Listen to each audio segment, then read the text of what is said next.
First of all, as proud members of the John Birch Society, we're all engaged along with the Society in an epic undertaking.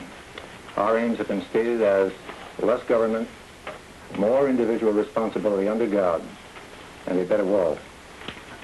Now, we all realize that before we can get to the major portions of this program, or these goals, we have got to defeat the international communist world control conspiracy, and that we will do. Now, in the course of this, we recognize that our major strategy will be education. Our major tool and only tool will be the truth. Our job is, first of all, to educate ourselves, and then after educating ourselves, to educate as many of our neighbors and the people we come across in the ordinary course of our social and business lives. The discussion now will concern itself with our long-term projects, which are listed on this easel over here, and we'll take them in precisely the same order in which they appear there. The first one is recruiting.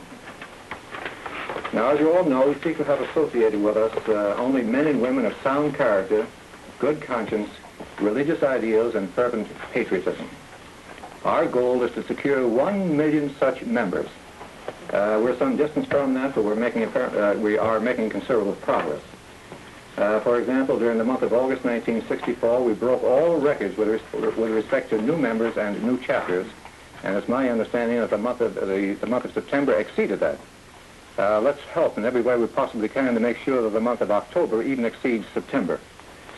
Now, does anybody have any comments to make with respect to recruiting? Well, yes. Barney, I find that the book by John Stormer, None Dare Call It Treason, is a tremendous help in recruiting. I agree with you. It's been our experience that this is a very, very interesting book. None Dare Call It Treason by John A. Stormer. It's an interesting story, and I guess most of you are probably familiar with it. It was published during February of 1964. And with practically no mention in any of the major media communications. So there's newspapers, magazines, book reviews, television, radio.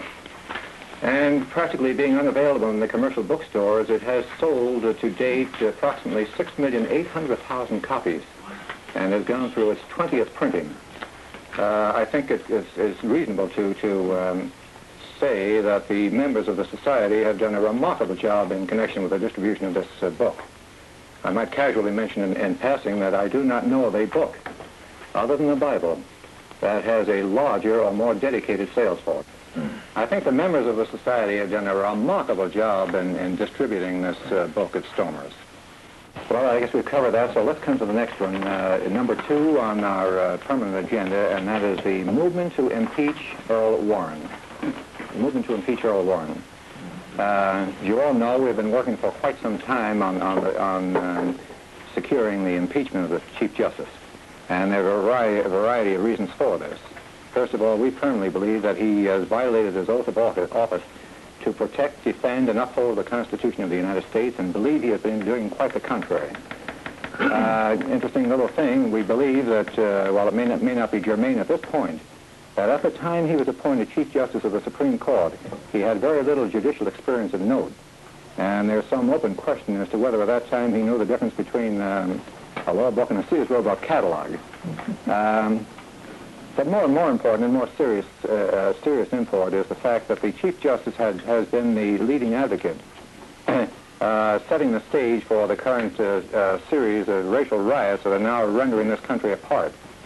In addition, the general tenor of the Supreme Court decisions, particularly since 1954 thereabouts, have tended to destroy the republic that our forefathers set up for us and convert it into a mobocracy. Now, we didn't say it, but the communists themselves have publicly declared that one batch of decisions by the Warren-led Supreme Court have constituted the greatest victory of the Communist Party in the United States. As I say, we didn't say that. The communists themselves did it, and I think this gives you some inkling as to what the actual goings-on have been in the court itself. Barney, excuse me, is that particular comment you just made, is that in Rosalie Gordon's book, 9 Men Against America? We'll come to that, Laurie. I want to mention in connection with that, for any, I think we have 1 or 2 new members here. I want to mention the information we have available in connection with this impeachment movement. Now, the other thing that the court has done is to take steps to remove the spiritual foundation of our republic. And I think you all know it is now unconstitutional for children to recite prayers in our public school, or to read from the Bible. These are strange times in which we live. Now, the tool, this principal tool we have in connection with the impeachment of Earl Warren is a packet. 9 Men Against America and auxiliary material. This is by Rosalie Gordon. This completely documents the case for the impeachment of the Chief Justice. It's available in our own library, and of course it's available for distribution. And an interesting little thing is that the retail value of this is $2.45, and it's available for $1. I think it's a wonderful economic bargain, among other things. Are there any comments now with respect to the impeachment? Yes, Professor, I have the chapter's impeachment petition with me this evening, and we have acquired 50 signatures this week alone. Well, that's fine. That's fine. This will help us to meet our goal of 10 million signatures to be affixed to petitions for the impeachment of Mr. Chief Justice Earl Warren.